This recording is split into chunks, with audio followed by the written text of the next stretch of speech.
Coucou, je suis Delphine, à la fois maman, conjointe, tout en étant encore une fille, une sœur, une amie. En somme, je suis une femme. Une femme au parcours professionnel si riche et intense que mon seul choix était de survivre au stress. Côté vie privée, j'ai lutté des années durant, puis j'ai vaincu ma dépendance affective. Tout ceci n'a pas été facile, et aujourd'hui je suis enfin fière de mon parcours. Depuis plus de 2 ans, je réponds à mon idéal de vie, la liberté d'être qui je suis. Une femme passionnée, hypersensible et multipotentielle. Je suis aujourd'hui sophrologue et coach mental, une éclaireuse d'âme, une éveilleuse de conscience. Chaque jour, mon intention est de redonner de la puissance aux femmes, du sens à leur existence, de l'espoir quant à leur rêve de vie, et ce, peu importe le domaine. Chaque jour, je guide les femmes sur leur chemin de croissance personnelle et les amène à se mettre en action afin de vivre leur vie de rêve à elles. J'accompagne les femmes à atteindre les objectifs qu'elles se sont fixés en développant un état d'esprit à la hauteur de ces derniers. Ensemble, développons-nous selon nos besoins de femmes et reconnectons-nous à notre puissance naturelle. Ensemble, construisons notre sororité, notre communauté magique.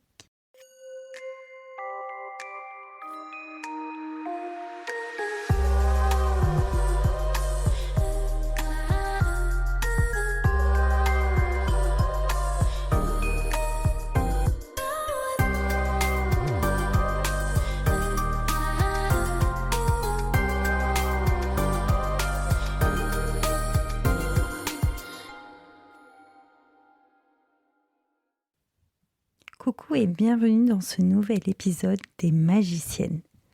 Aujourd'hui, tu vas découvrir une magicienne extraordinaire, Florence Cohen. Florence est sophrologue, praticienne en psychothérapie et psychanalyste sur Nice. Florence est aussi l'alliée des femmes de 50 ans et plus qui veulent renouer avec la joie pour développer la confiance en leur potentiel féminin. Florence a eu la gentillesse de m'accorder cette interview pour parler de la dictature de la femme parfaite.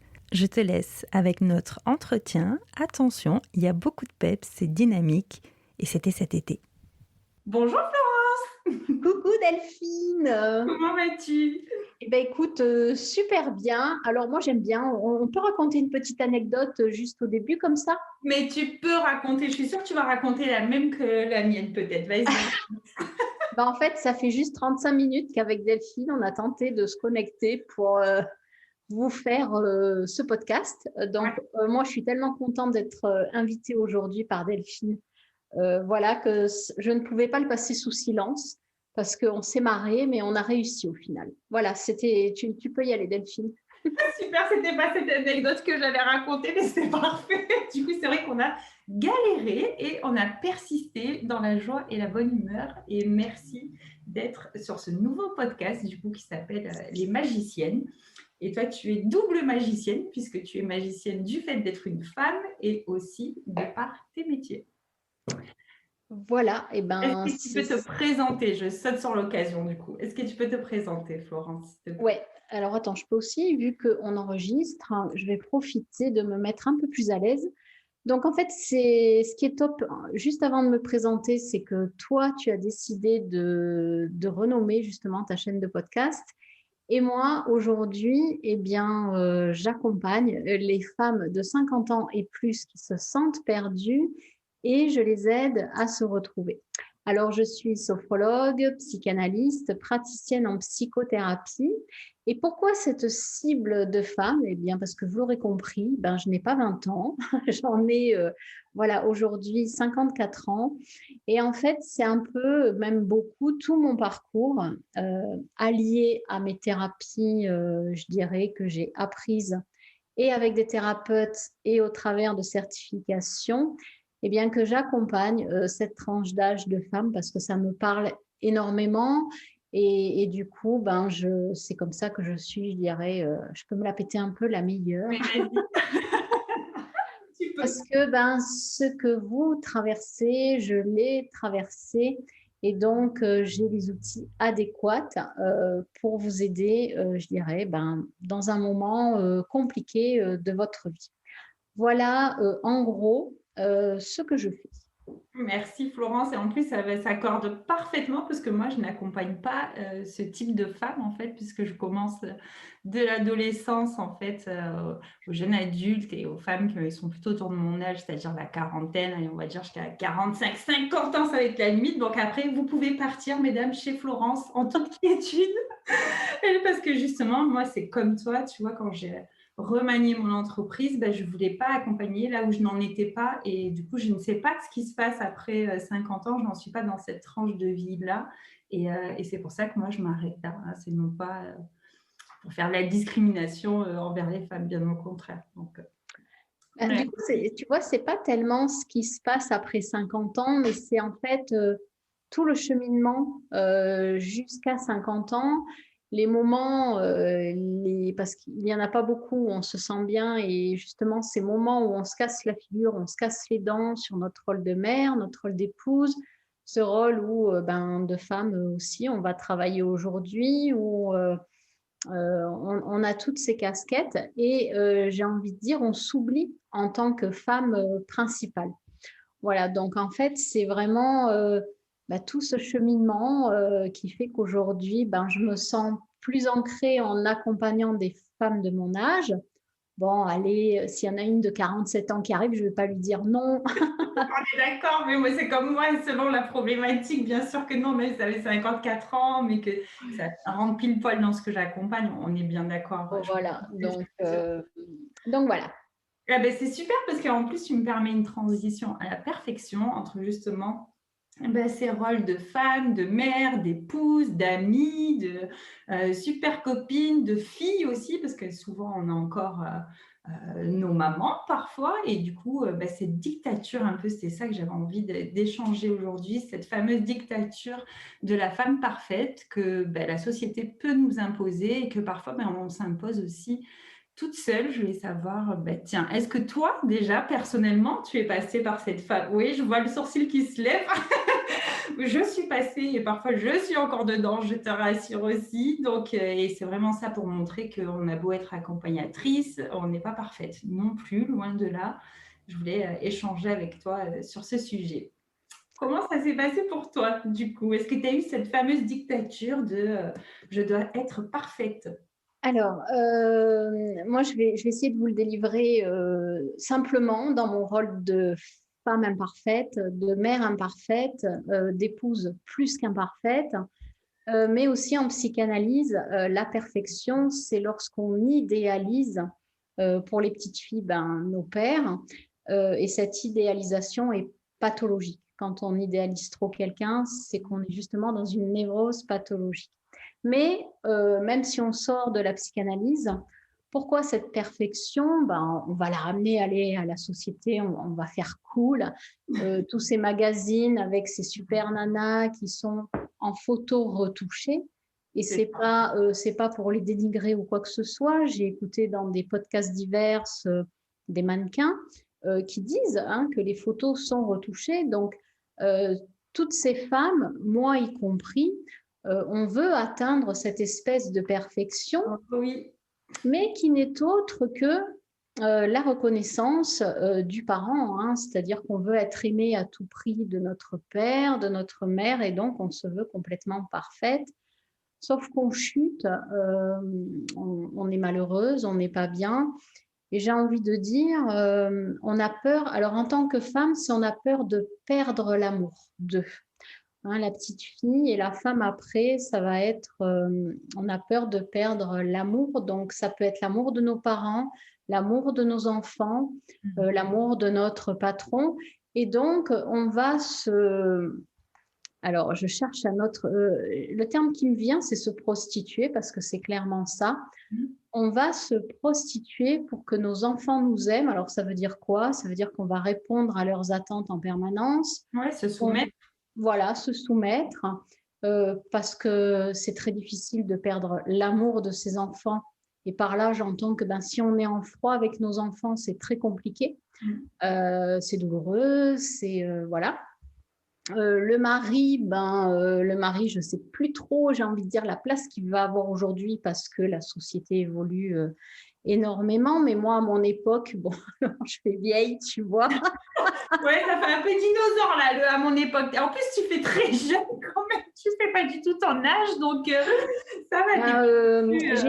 Voilà, j'ai été mariée 30 ans, donc c'est pas rien. Belle expérience. Voilà, oui, c'est ça. C'est-à-dire que ça a été quand même une très riche expérience. Et c'est vrai que, alors maintenant, je ne peux plus en parler de la même façon parce que j'ai 20 ans aussi, j'ai été accompagnée pendant 20 ans en thérapie. Mais je dirais qu'il y avait une peur d'exister, quoi, hein, comme la petite fille, hein, au final. Hein, selon la place qu'on a eue petite fille, on va avoir peur d'exister, D'exister par soi-même, tu veux dire, pour soi-même, voilà, par soi-même. par soi-même et pour soi-même. Donc, la dictature, elle est réelle et fantasmatique. C'est-à-dire que fantasmatique, on est encore dans ce rôle de petite fille où on a peur, malgré notre âge, de l'injonction du mari, du patron qui va nous dire ça c'est pas bien, fais comme ceci, fais comme cela. Donc ça c'est le fantasmé et le réel qui est en face dans le fantasmatique de l'autre. C'est-à-dire que l'homme, tu parlais de dinosaures, l'homme, malheureusement encore, j'ai envie de dire, soumet la femme. C'est-à-dire qu'il y a quand même encore ce fait que l'homme, c'est celui qui va dehors, qui gagne de l'argent, et la femme reste à la maison et est soumise. Et dans ses gènes, c'est encore très actif. Oui, dans ses gènes, dans son éducation, je me permets, tu vois, de rebondir sur ce que tu dis, parce que des fois, ils peuvent aussi soumettre nous en tant que femmes, à la fois volontairement, pardon, et parfois très involontairement. En fait, c'est peut-être un système éducatif, des représentations, tous les films, parlons des réseaux sociaux, tu vois, nous on s'est découvertes comme ça aussi, mais ces injonctions, et on est dans une société patriarcale encore, on ne peut pas le nier, qu'on ne peut pas rejeter ça. Alors, est-ce qu'on est encore aujourd'hui dans une société patriarcale? J'en suis pas sûre. On bascule. On bascule. On est en train de basculer. Moi, voilà. Je le ressens comme ça. Je le ressens c'est-à-dire qu'on bascule et pourtant, c'est là où moi, je vais être curieuse dans les prochaines décennies, c'est que le rôle du père est quand même important, le rôle de l'homme est quand même important. Même moi, si je me suis sentie, peu importe, en tant que petite fille, femme, mère de famille, je ne mets pas au rencard l'homme. Je ne suis pas une féministe. C'est là qu'il faut aller, tu vois. Voilà. Moi, j'aime assez, je pense, trouver un équilibre entre un homme et une femme, respecter l'homme dans ce qu'il est. Mais j'attends aujourd'hui que l'homme me respecte dans ma liberté de femme, dans ma liberté d'être, de dire, de m'exprimer. Donc, c'est vrai que cette espèce de perfection qu'on veut tous, le souci, c'est que moi, aujourd'hui, je le vois quand j'écoute les autres, les enfants, elle est toujours là, cette espèce de recherche il faut être parfait, mais voilà, j'ai envie de dire, Delphine, toi, est-ce que tu as une définition de la perfection, justement?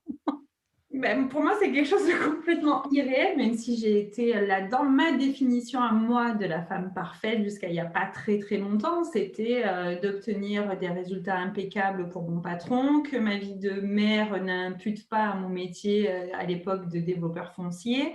Donc, je voulais la carrière, être la mère parfaite, donc c'est-à-dire pouvoir assister à toutes les réunions d'école, tous les goûters d'anniversaire, que ma maison soit impeccable, que je fasse à manger du beau, du bio et du bon, que je parte en vacances et que je sois tout le temps souriante et que je sois zen. Voilà, c'était aliénant et ultra culpabilisant parce que j'y arrivais pas automatiquement, tu vois.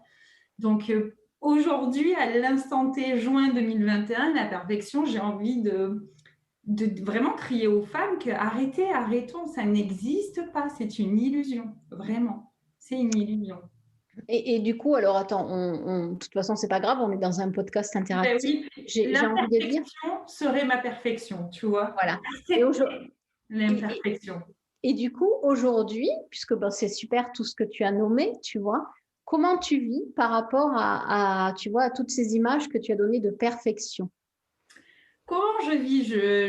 J'explique déjà à mon enfant quand je crie que c'est pas la fin du monde et que je suis humaine et je viens nommer les émotions qui bien souvent m'appartiennent et que ça n'a rien à voir avec lui. Parce que déjà, ça va lui permettre en tant que futur homme, puisque moi j'ai un garçon, de pouvoir communiquer ce peut-être où les hommes, rien que je vois, peut-être mon grand frère ou mon conjoint, on n'a pas appris à communiquer, on n'a pas pris le temps de communiquer avec eux. Il a le droit d'exprimer ses émotions et de les vivre. Et donc, c'est pas parce qu'on a un garçon qu'on n'a pas le droit de pleurer. Du coup, moi, j'ai un jeune garçon qui est assez hypersensible et c'est OK, il a le droit de l'être en fait.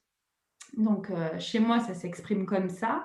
Et ensuite, moi, avec moi-même, ça va être tout un réalignement. C'est-à-dire que bien sûr que j'ai des phases où je suis à la quête de cette perfection en tant qu'entrepreneur, en tant que sophrologue, en tant que coach, pour moi-même, pour mon entreprise. Alors, jamais pour les autres, mais je pense que inconsciemment, automatiquement, parce que si je me l'impute, c'est que peut-être je peux le provoquer aussi chez l'autre et c'est de lâcher prise en fait. C'est vraiment de dire, voilà, c'est OK, je suis fatiguée, c'est OK, et de s'occuper plutôt de ça que d'aller chercher tel objectif, tel régime. Je te dis n'importe quoi, tu vois. Ça peut être de ranger ma maison, ça peut être l'objectif de la journée. Eh ben non, c'est pas grave en fait. La Terre va pas s'arrêter de tourner parce qu'il y a 3 grains de poussière et les gens, s'ils me critiquent pour ça, c'est qu'ils sont eux aussi là-dedans, tu vois, et que c'est pas grave. On n'est pas une moins bonne personne parce qu'il y a 3 grammes de poussière et qu'on a bafouillé dans un podcast, par exemple, tu vois. J'en rougis, j'ai chaud tellement. Donc, tu vois, voilà. À l'époque, là, avec mon bouton du jour, j'aurais pas enregistré une vidéo parce que, oula, j'aurais pas été parfaite, tu vois. Oui, oui, non, c'est hyper intéressant. Alors moi, bon, c'est vrai que je dirais ma vie d'avant, c'était maison super bien rangée, faire plein de bons petits plats pour mes enfants durant des années. Et puis voilà. Alors après, c'est comme tu dis, ça passe par l'expression des émotions. Euh, alors, la perfection, là, il me vient, tu vois, un petit truc comme ça. Parce que nous, les femmes, on est quand même assez figées sur notre corps. Ouais. C'est-à-dire qu'il y a quand même cette problématique de ça y est, on se sent ballonné et puis on a l'impression d'avoir pris 15 kilos. On a l'impression d'être jugé. Et je dis bien l'impression, hein, parce que c'est quand même important d'être jugé en fait en fonction de ce corps. Et je dirais que pour atteindre l'imperfection, il y a ce fait déjà de s'accepter tel qu'on est à l'âge que l'on est, que l'on est aussi. Hein, je veux dire. Que l'on est, oui, parce qu'on peut avoir un âge et ne pas le ressentir. Voilà, c'est ça. Et donc, moi, en fait, cette imperfection, c'est intéressant parce que ce qui va être marrant, c'est que chez les hommes, je vais entendre les hommes dire ah, mais si j'étais plus jeune, voilà.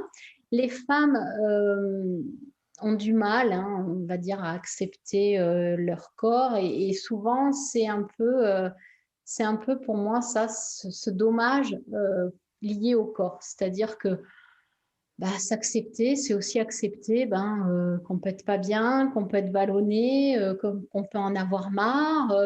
En effet, comme tu dis, la maison, c'est pas rangé, c'est pas rangé. Les enfants, moi, ils sont grands, indépendants, ils m'appellent pas, c'est pas grave, ils m'appelleront s'ils veulent. Et puis, alors moi, c'est plus poussé parce que j'écoute vraiment les émotions au quotidien. Mais je me dis, c'est top, quoi. C'est vraiment. Et, et après, en parallèle, ça va être plus face à l'autre. C'est-à-dire que j'ai envie de dire qu'on devient magicienne, parce que toi, tu sais que ça va être magicienne, voilà ton terme de podcast. Ah ouais. On va se définir femme quand on va se positionner par rapport à ses émotions vis-à-vis de l'autre. C'est-à-dire. Ça peut être des tas de choses. Quelqu'un te dit... Alors moi, je prends souvent l'exemple basique du cinéma, parce que moi, c'est le plus parlant et le plus simpliste. C'est-à-dire, on réserve aujourd'hui une séance de cinéma. Le matin, on se dit, tiens, ce soir à 17h, on prend notre séance de ciné. Et puis à 16h, être complètement KO et pas avoir envie d'aller au ciné. Et dire, c'est OK, j'annule. Ouais, c'est ça. Ouais. Et c'est OK, j'annule. Et il y a 2 ou 3 possibilités, c'est-à-dire que l'autre va y aller seul, il peut y aller seul, va annuler aussi. Et la troisième, je ne sais plus. Il y en a peut-être Il y une a dans la ma vie. dispute, je vois que ça. Ouais, voilà, peut-être. Et accepter, Et ok, c'est pas ok, quoi. voilà. Après, la troisième, ça peut être aussi, est-ce que c'est une flemme comme ça? Et puis si l'autre nous dit, allez, viens, ça va te changer les idées. OK aussi, on peut aussi se laisser guider dans la bienveillance aussi par l'autre. Mais en fait, c'est surtout trouver cette imperfection avec l'autre, parce que tant qu'on est seul, on s'en fout. Tout va Hein. bien, tout est plus facile. C'est hyper facile, mais peu importe qu'on soit seul dans la vie perso, dans l'entrepreneuriat, on sait Delphine, on n'est jamais seul. Donc, Non. on est entouré de personnes, mais c'est savoir exprimer, et je trouve que c'est hyper important en fait, ces émotions, qu'est-ce qu'on ressent. S'il y a quelque chose qu'on a mal compris, j'ai envie de dire, moi je le fais beaucoup ça, c'est ne pas hésiter à s'excuser aussi, parce qu'il y a des fois où moi je peux m'emporter avec les personnes avec lesquelles je travaille. Et puis, Mon conjoint, moi, j'interprète, j'ai entendu autre chose, donc je comprends. C'est pas forcément qu'avec les gens avec qui on travaille, ouais. voilà, puis tu vois, me dire, bon, tiens, là, j'ai quand même exagéré, donc je vais rentrer en contact avec la personne et puis m'excuser, lui dire, écoute, là, je suis allée un peu trop loin parce que je me suis plantée. Et ça, en fait, moi, je trouve qu'il y a un équilibre qui s'instaure parce que ça nous met en joie déjà de se sentir imparfaite. Ouais. Et puis de le reconnaître, de dire écoute là, excuse-moi, mais c'est vrai que je me suis plantée. Ça excuse pas que quelqu'un va pouvoir déraper et lui dire aussi, écoute là, je vois pas ce que tu as voulu me dire et ça m'a blessée. Et c'est en fait jouer, je sais pas si tu es d'accord avec ça Delphine, mais c'est jouer avec ses émotions quand elles sont là. Ne pas se bloquer quand on a de la peine, de la tristesse ou de la colère, tu vois, c'est là, on a envie de l'exprimer. Parfois, ça dérape parce qu'on ne sait pas trop comment l'exprimer, mais c'est OK aussi.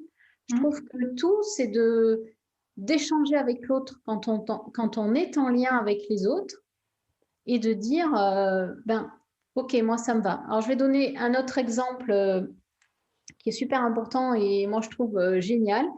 C'est qu'il y a une femme que je connais qui s'appelle Karine Even et qui a animé le Sommet de la joie pendant une semaine et on était en lien via Messenger. Et puis à un moment donné, il y a quelque chose qui m'interpelle, donc je lui envoie un message, je lui dis Karine, ok, tu as monté tout ce sommet, c'est vraiment génial et tout, mais toi, où est-ce que tu es mise en avant? Et donc, elle m'explique, elle va m'expliquer, plus ou moins en 1 minute, parce que Messenger, on ne va pas y rester 2 heures. Et c'est aussi comprendre que vous ou moi, je pars d'un point de vue, que l'autre a son point de vue, parce que Karine m'a répondu. Et de là, je lui dis, écoute, il n'y a que toi qui sais comment tu as monté ton sommet. De moi, tu prends vraiment ce que tu veux. Si tu prends rien, ça me va aussi. C'est en fait accepter qu'on va échanger avec l'autre et que l'autre va peut-être prendre juste 3 mots de la conversation, mais que tout le reste lui appartient. C'est ça aussi, c'est accepter, je ne sais pas toi, par exemple, avec ton conjoint ou avec ton fils, c'est accepter que l'autre ait aussi son point de vue, sa façon. En fait, tu vois, c'est vrai que voilà, j'aimais bien que tu fasses référence un peu à la psychanalyse et tout. Au début, il y a vraiment cette notion on n'est pas obligé de fusionner avec l'autre pour être accepté, en fait. C'est au contraire 2 individus avec leur propre identité qui arrivent à communiquer, comme tu dis, que ce soit dans le travail, affectivement parlant, entre enfants, parents, peu importe, ou dans un lien social, d'accepter, et c'est ça qui enrichit aussi, que on n'a pas le même point de vue, donc on peut pas être toutes des femmes minces, blondes aux yeux bleus ou brunes aux yeux marrons, et d'être toutes lissées comme ça de la même façon, c'est horrible. Il y a plus de société, quoi, tu vois, ça n'a rien à voir. Être femme, c'est pas un modèle unique pour moi, quoi.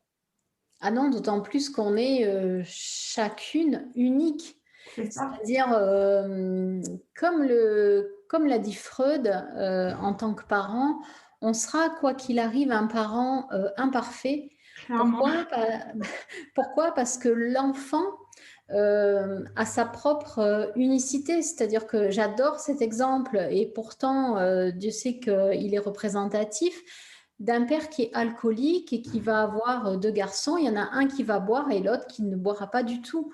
Donc, c'est vraiment, comme tu dis, on est unique et on va développer quelque chose qui est à nous. Alors, je crois que, enfin, c'est pas je crois, c'est quasiment, je suis sûre que ça soit en couple personnel ou du moment où on forme un couple, même dans le travail pro, ça va être de s'enrichir, je pense, et d'accepter la différence de l'autre. Et c'est ça qui est chouette. Et c'est comme ça, je trouve qu'on peut coordonner plein de choses et puis multiplier plein de choses aussi. Ben oui, puisque accepter dans ce que tu dis, moi j'entends accepter la différence de l'autre, c'est aussi s'accepter soi dans ses différences. Et pour moi, c'est là où on pourrait s'éloigner, hein, c'est ma vision à moi, bien entendu, de ça, de cette dictature qu'on voit partout, quoi. Moi, avant, je n'avais pas du tout les réseaux sociaux, je l'ai vraiment fait par rapport à mon entreprise. C'est incroyable, je me dis heureusement que j'y suis pas allée quand j'avais 20 ans, mais ça m'aurait miné, quoi. Rien que par ce que moi-même je peux utiliser des fois, c'est-à-dire le fait que tu mettes un filtre, tu vois, que tu puisses. Alors, ce qui est bien sur Zoom, il n'y est pas là, tu vois, on enregistre à partir de là pour qu'on puisse avoir un support aussi vidéo pour les gens qui préfèrent. Il n'y a pas de filtre, donc on voit, tu vois, moi mes rougeurs, parce que je suis quelqu'un qui rougit facilement, mes imperfections, toi aussi, c'est ça. Et Tu veux dire que, attends, tu veux dire qu'à l'image, je suis imparfaite, sans déconner? Non, mais imparfaite. Tu es dans ta perfection d'imperfection comme tout le monde. Tu vois. alors, moi, les réseaux, contrairement à beaucoup, hein, je sais que beaucoup, mais bon, ça fait 10 ans que j'y suis, pas en tant que, Je découvre, tu vois, ça fait un voilà, moment. pas en tant que Florence Cohen, sophrologue, psychanalyste. Mais aujourd'hui, moi, j'en fais une richesse des réseaux parce qu'en fait, du coup, j'ai le choix. Et j'avoue que je suis des personnes et je me rends compte que quand de temps en temps je vais sur l'actualité, ben, je ne vois que des belles choses au final. Et Ah, du ça, je suis coup, d'accord. voilà. Et du coup, je me suis coupée de tout ce qui était information nocive, je pense, et le fait d'avoir peut-être en ami, même virtuel, des personnes qui sont dans la même vibration que moi, va faire que du coup, je ne vois que des belles choses défiler. Et j'y reste peu, donc ça me va. J'y reste pour le travail, pour mon entreprise. Mais j'ai fait des réseaux, enfin voilà, pas quelque chose de, comment dire, comme tu es en train de le vivre aujourd'hui, tu vois. Les filtres, je ne sais pas ce que Voilà, c'est. moi je ne le vis pas comme ça par rapport à moi-même, mais je me mets en posture. J'ai quand même déjà une grande famille aussi, tu vois, il y a beaucoup de jeunes femmes dans ma famille. Je me dis, mais waouh, elles grandissent avec un truc comme ça depuis qu'elles sont très jeunes. Et ça, je me positionne juste si j'avais été, et ça existait, hein, Facebook déjà à l'époque. Moi, j'ai une petite préférence pour Insta, tu vois, et c'est pareil que toi, c'est-à-dire comme j'y vais pour mon monde professionnel, mais j'ai une connexion, pas qu'avec des femmes qui me ressemblent pas du tout. Il y a différentes ethnies, il y a différentes cultures, il y a différents métiers, tu vois, j'essaye juste pas, même si c'est de la beauté des choses, elles font plein de choses différentes et elles sont multiples, tu vois, multiples couleurs de peau, multiples tout. Et c'est ça que j'adore. Franchement, c'est vraiment ça que j'adore. C'est juste, je me dis, si j'avais été là jeune, comment est-ce que j'aurais grandi avec l'image de mon propre corps, tu vois, si on revient à ça, sa propre image que l'on renvoie aux gens. C'est pour ça que là, je commence moi-même à me dire, non mais attends, je vais envoyer un peu des choses marrantes, tu vois, sur vendredi, c'était quand jeudi, j'ai envoyé une vidéo de montrer que j'essayais de faire une vidéo et que rien ne voulait fonctionner. C'est-à-dire que à chaque fois que j'enregistrais, il y avait un avion qui passait ou tu vois, et c'était OK. Et au moment où tout était OK, mon chat est venu. C'était OK. Tu vois, c'est de montrer ça aussi. Et pour ça, je te rejoins, il y a quand même, en tout cas chez les entrepreneuses, peu importe le métier qu'elles font, elles arrivent vraiment à décomplexer, je trouve, les femmes et de leur dire c'est OK de ne pas être parfaite en fait. Et Oui, et puis je pense que bon, c'est comme tu dis, c'est toi tu élèves un garçon. Moi j'ai voilà, j'ai un petit-fils voilà qui a quand même 7 ans et demi. Et c'est vrai que je suis dans la bienveillance et puis dans ce fait d'essayer d'ouvrir, en fait, de par mes comportements, de par ce que je vais lui dire, ce fait qu'un homme et une femme, enfin une fille et un garçon, c'est complémentaire. Parce que bon, c'est drôle, c'est déjà, j'ai envie de dire, à 7 ans et demi, il sait que il va dire, de toute façon, il n'y a que les garçons qui conduisent des voitures très vite, il n'y a que les garçons qui savent faire ça. Alors bon, moi je me dis comment je peux, parce que je l'écoute, et en même temps je me dis ça sert à rien, je ne vais pas lui dire mais tu dis n'importe quoi. Donc je ne lui dis pas ça, mais par exemple si on est sur une construction à tous les deux, on est tous les deux sur une construction de son âge, et qu'on bug, je lui propose, je lui dis écoute on va faire une pause, parce que là on est peut-être fatigué, puis on reprendra. Ou alors on continue et en fait, le fait de continuer, moi j'y arrive, lui aussi, et du coup je vais lui montrer qu'ensemble on peut y arriver. Et pas, tu vois, c'est. Alors après, je vais pas aller acheter une Porsche pour lui montrer que je Non, sais. quand même pas. Ça fait cher la leçon quand même. Pour lui montrer que je sais conduire des voitures très vite, même si j'en suis pas sûre du tout. Mais j'ai envie de dire, c'est tout ça à affiner avec les garçons, mais même aussi, je pense, avec les petites filles, pour pas qu'elles se sentent non plus, je dirais pas inutiles, mais toujours enfermée dans ce rôle de femme au foyer, quoi. En ce moment, moi, ce qui m'énerve, je crois que c'est sur TF1 ou M6, je ne sais plus, à une certaine heure, je crois que c'est peut-être le soir entre 19 et 20, il me semble que c'est avant le journal, il montre toujours un truc d'une femme qui est en train de cuisiner quelque chose. Ah, je sais pas, je regarde pas la télé, alors du coup, je ne sais pas. Mais ah ouais, ok, ouais. Donc, oui. Donc moi, au début, je trouvais ça sympathique parce que je me dis, tiens, elle montre une recette. Mais en fait, à force, ben, on enferme encore la femme. D'accord, ouais. Ok. Tu vois, dans la cuisine, en train de faire à manger, qui se régale à faire à manger. Mais il faut sortir de ce schéma, quoi. Je veux dire, on peut faire à manger, mais on peut être une femme entrepreneur. On peut être une grand-mère, j'ai envie de dire, qui va grimper sur une trottinette et puis qui va se dire, oh là là, bah tiens, je te la laisse. Je veux dire, euh, on peut être tout ça sans être catalogué, quoi. Hein. Et les hommes, pareil, hein, je veux dire, enfin, je ne sais pas en quoi sont catalogués les hommes aujourd'hui, mais j'ai envie de dire, je pense que c'est ce fait d'être catalogué comme dans les réseaux de rencontres où il faut correspondre à une case. Tu es comme ceci, tu es comme cela. Mais moi, je ne peux pas. Je veux dire, j'ai l'impression d'être dans une boîte à chaussures et de ne pas pouvoir m'exprimer, tu vois. Il faudrait que je sois, alors attends, je sais plus, mais honnête, que j'aime faire de la moto, que j'aime faire du ski, que j'aime. Mais stop, il y a un moment donné où je me dis, imagine. Expérience. Non, mais imagine, je crée ma fiche mythique en disant, ben, l'homme qui accepte de faire le ménage, de faire du tricot, d'aller faire les courses.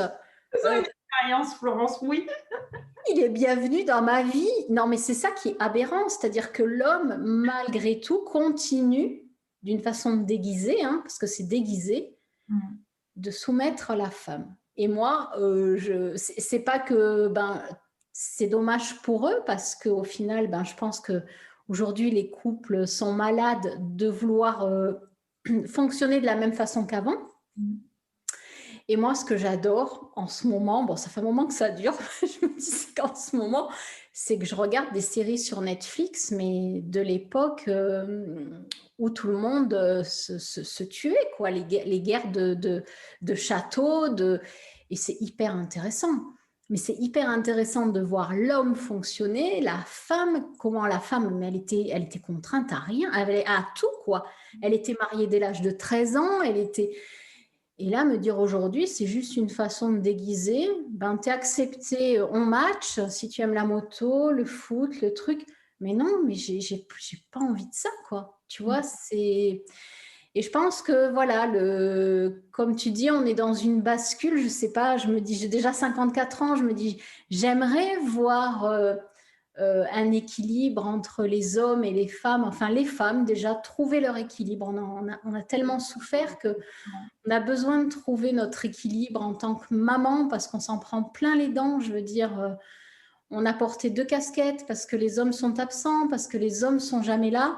Et un jour, malheureusement, ça nous explose en pleine figure. Donc, je suis désolée, on n'a pas le guide d'emploi, on n'a pas le mode d'emploi. Quand le père n'est pas là, il faut éduquer l'enfant, il faut lui changer les couches, il faut lui donner à manger, il faut aller travailler.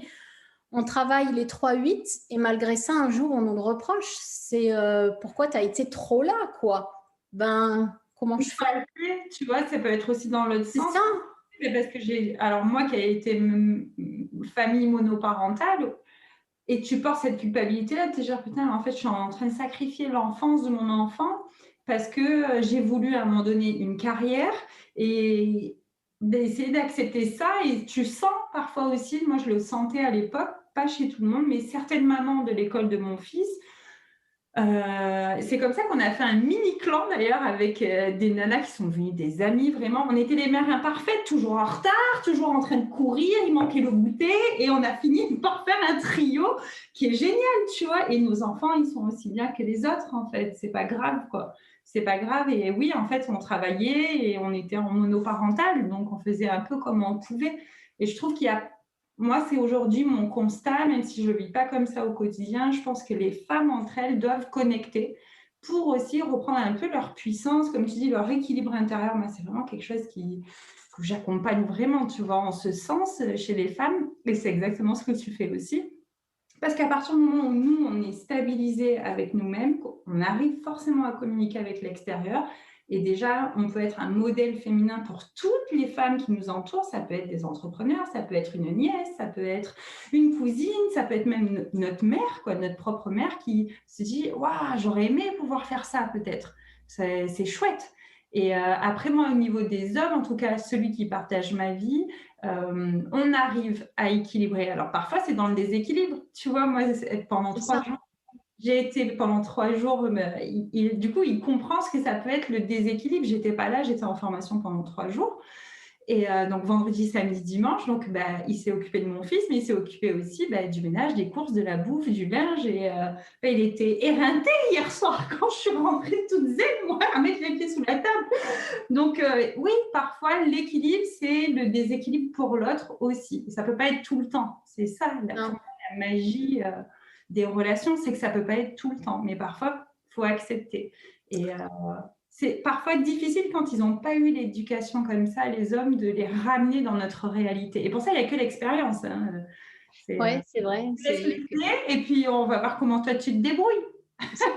Non, mais comme tu dis, il n'y a que l'expérience et c'est hyper intéressant ce que tu as dit au niveau des femmes qui se connectent entre elles parce que ça fait, je crois, alors je n'ai plus le nom des podcasts ou de ce que j'ai entendu la semaine dernière, mais justement, c'était en France, en Europe, on est dans ces sociétés où il faut se débrouiller seul. Si on se débrouille seul, c'est qu'on est fort.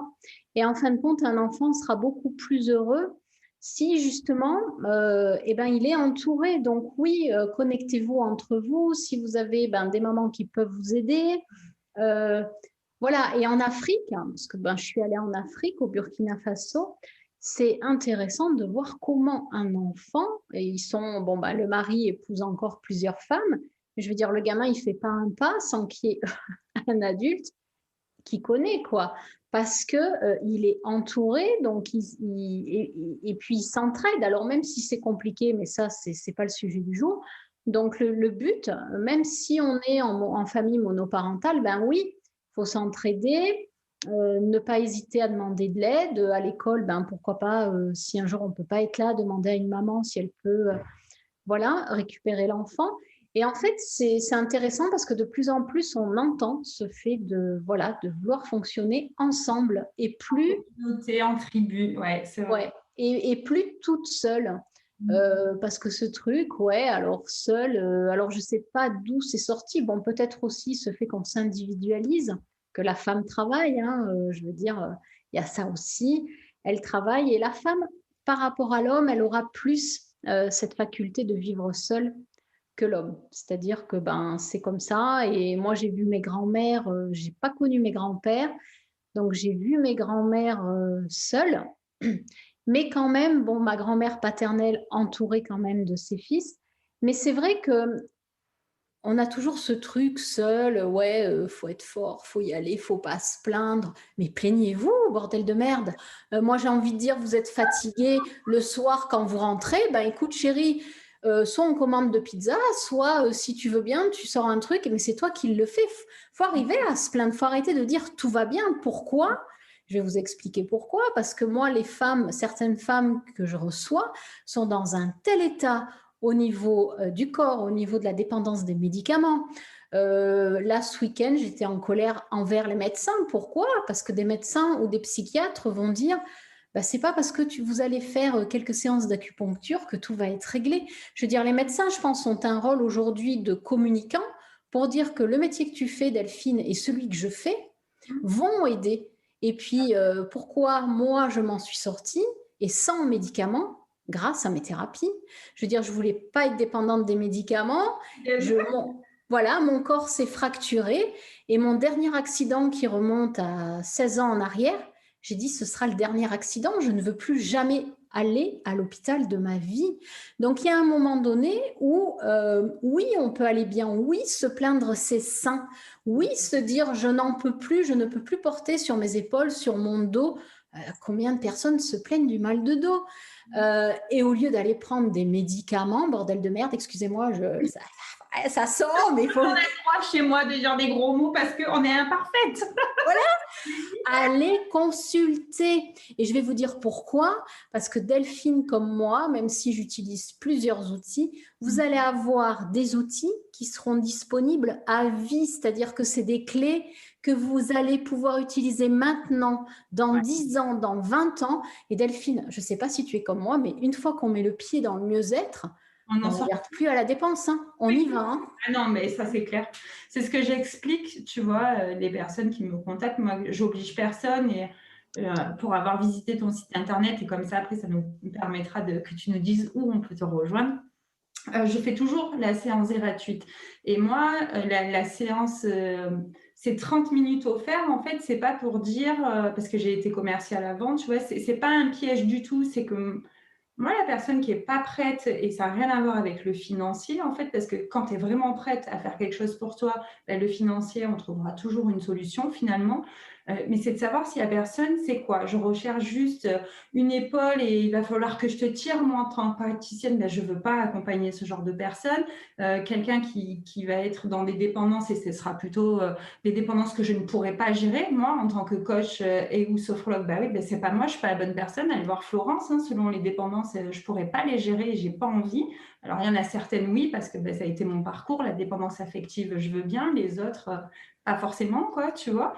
Mais c'est ça, c'est aujourd'hui, et c'est sans culpabilité que je dis ça, et chacune fait comme elles veulent, mais on va s'acheter des paires de pompes à 500 balles et on va pas les mettre dans sa santé ailleurs, et on va fumer des paquets de clopes, par exemple. Ouais, ben ok, il y a un moment donné, prends 3 ou 5 mois ou un an de psy ou de coaching ou de sophro ou de yoga, de méditation, de ce que tu veux, de pilates, j'en sais rien, mais un truc qui sera naturel et disponible à vie.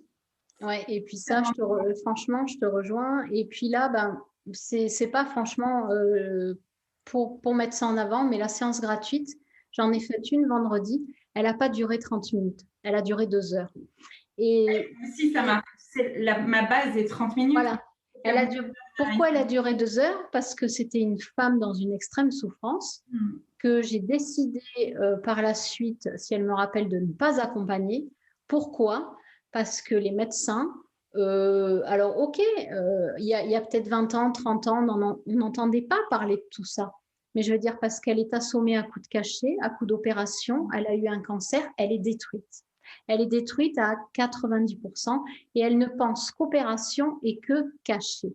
Donc moi, quelque part, je ne vais pas arriver à l'aider. Et pourquoi? Parce que mine de rien, dans nos accompagnements avec Delphine, on délivre des séances qu'il faut quand même refaire chez soi. Et quand j'entends dire mon ordinateur ne marche pas ou quoi que ce soit, je sais très bien qu'elle ne le fera pas. Donc, je refuse d'accompagner ces personnes qui vont dépenser leur argent et qui n'auront pas de résultat. Parce que le but, c'est quand même qu'elles aillent mieux, qu'elles se reconnectent à leurs sensations, qu'elles accueillent leurs émotions et qu'elles sachent utiliser après ces clés dans leur vie de tous les jours. Le but, c'est l'autonomie. On fait la même chose sur ça. Ah ouais, tu es aussi sophrologue bien, et même dans la psychanalyse. Le but, c'est l'autonomie de la personne. Donc, si déjà la personne, on sent qu'il y aura un échec pour elle, effectivement, ça ne sert à rien. Ou qu'on n'est juste pas la bonne personne. Des fois, ça arrive parce qu'on peut être la bonne pratique, tu vois, mais pas la bonne praticienne. Parce que bah, y a aussi ce feeling et ça...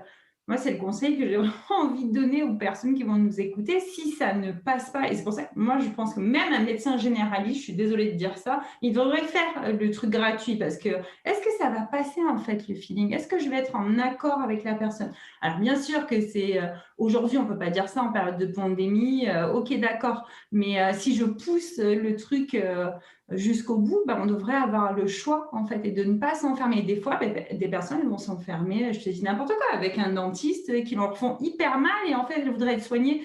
Parce que même chez les dentistes, on peut être soigné même sans piqûre, avec des choses plus naturelles, avec de l'hypnose, j'en sais rien. Et elles ne s'autorisent pas en fait. C'est ça qui... Oui, et puis il y a aussi que tout ce qui est médicaments, opération, c'est remboursé par la sécurité sociale. Donc, à un moment donné, comme l'a dit, pareil, je ne sais plus, il y a vraiment des très bons podcasts aussi sur ça. Une thérapie, ça a un prix. Pourquoi? Parce que c'est un retour sur investissement. C'est-à-dire que quelque part, mes 18 ans de thérapie, ben oui, j'ai payé, mais quel retour aujourd'hui? Je veux dire, je ne suis plus du tout la même. Mes problèmes de santé, je peux vous dire que j'en ai eu, c'est moi, c'est-à-dire que je me soigne moi-même, le médecin, j'évite, et ça n'a pas de prix. Donc, quelque part, comme tu dis, quand je vois les gens qui fument régulièrement, qui ont le dernier iPhone, voilà, qui s'achètent des paires de pompes, ou bien j'entends dire, ah non, ils viennent juste d'acheter la maison, donc ils ne vont pas pouvoir consulter, ils sont alcooliques, ils ont mal au ventre, ça ne va pas. Voilà, moi, je ne pousse pas, mais je sais les résultats que j'obtiens parce que sur mes patientes, ça fonctionne. Et je vais aussi entendre quand je ne pourrai pas accompagner et je préfère ne pas accompagner.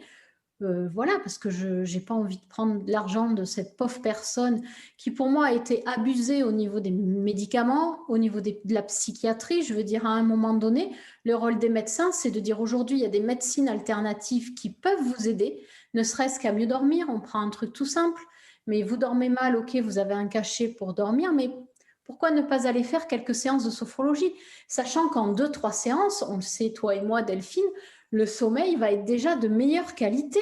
Ouais.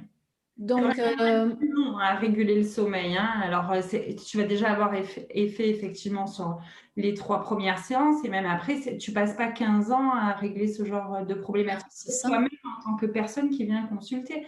Encore une fois, c'est bien sûr se remettre dans... Moi, je parle beaucoup de ça avec les personnes que j'accompagne, avec les femmes, c'est de prenez votre responsabilité en fait. Et la responsabilité, c'est comment je réponds à mes besoins, à mes envies. C'est ça la responsabilité de répondre, l'habileté à répondre à quelque chose. Je prends la responsabilité de ma vie, je me mets en action et puis quand je chute, je peux compter sur Florence qui m'accompagne par des techniques, soit peut-être que ce sera de la psychanalyse à ce moment-là, peut-être que ça sera de la sophrologie, peut-être que ça sera autre chose et vice-versa, quoi. Donc, oui. C'est exactement ça. Merci pour ce super échange. Où est-ce qu'on peut te retrouver? Parce que toi aussi, tu as un podcast et je sais qu'on peut te retrouver. Alors moi, vous pouvez me trouver de partout. J'aime bien dire de partout. Alors, moi, vous pouvez me retrouver sur Facebook, Florence Cohen, sophro-psychanalyste. Donc là, je vous invite vraiment à me suivre parce que c'est là où je fais la plupart de mes lives en duo. Donc avec Delphine, voilà, avec Delphine, vous allez la retrouver sur Facebook le 18 juin. Donc elle est sur ma page Facebook. Donc c'est moi qui vais l'interviewer. Oui. Vous voyez, je me la pète. Après, il sortira juste après. Donc, on sera voilà.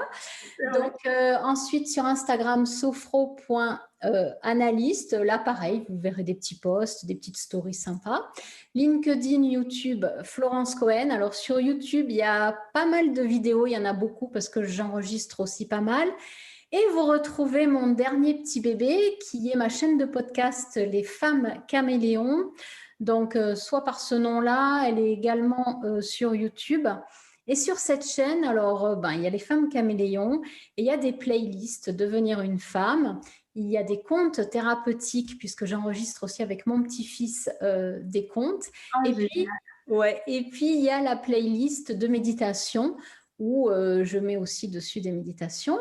Et pour finir, vous avez mon site parce que tout se passe sur mon site où vous avez la séance gratuite si vous souhaitez faire une séance gratuite, soit en séance en cabinet à Nice ou par Skype en visioconférence, puisque je peux me le dire, j'exerce dans la France et à l'étranger, voilà. J'ai eu par visio une jeune femme qui habite en Estonie, donc du coup, voilà, c'est chouette. Voilà, vous avez mes 3 forfaits qui sont aussi sur le site, vous avez des articles de blog. Voilà, je suis un peu, j'essaye du moins de me rendre présente de partout pour que vous puissiez, voilà, déjà avoir des infos. Vous pouvez vous abonner à ma newsletter, télécharger mon cadeau gratuit. Bref, je crois que j'ai fait le tour. Merci. Du coup, je ne sais pas si tu as dit le site, c'est www.florencecohen. Florence-cohen.fr. C'est ça, super, merci. Merci beaucoup, Florence, pour cet échange magnifique. Eh bien, merci Delphine de m'avoir reçue pour enregistrer ce podcast. J'ai hâte vraiment de l'écouter parce que c'est mon premier podcast où je suis en binôme avec quelqu'un et qui m'enregistre. Donc, je suis vraiment honorée d'ouvrir aussi ce panel parce que à 2, c'est toujours mieux et seul, c'est bien aussi. Mais je trouve qu'à 2, si le son est bon, je crois que je vais bien m'amuser aussi. C'est sûr. Et même si le son n'est pas bon, ce sera imparfait et ça sera parfait comme ça. Ça marche, on fait comme ça. Merci Florence. Du coup, merci Delphine. À bientôt. À bientôt.